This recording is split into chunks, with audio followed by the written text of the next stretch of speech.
رسول اللہ صلی اللہ علیہ وسلم نے فرمایا کہ جو یہ کلمہ ایک دفعہ پڑھے تو اللہ 20 لاکھ نیکیاں عطا کرے.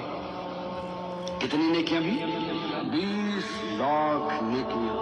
سبحان اللہ. یہ بہت بڑے تاجر کو بھی ایک دن کی کمائی 20 لاکھ تقریباً نہیں ہوتی ہوگی، تو وہ کوشش کے ساتھ پہنچ جائے تو پہنچ جائے. یہ 20 لاکھ، آپ کتنے خوش قسمت ہیں. یہاں 2 گھنٹے بیٹھے ہیں اور 2 گھنٹوں کی برکات یہ کہ جب آپ اٹھ کر جائیں گے تو آپ کے جنت کے بینک میں 20 لاکھ نیکیاں اللہ جمع کروا دیں گے. وہ کلمہ کیا ہے؟ سارے پڑھیں. بسم اللہ الرحمن الرحیم.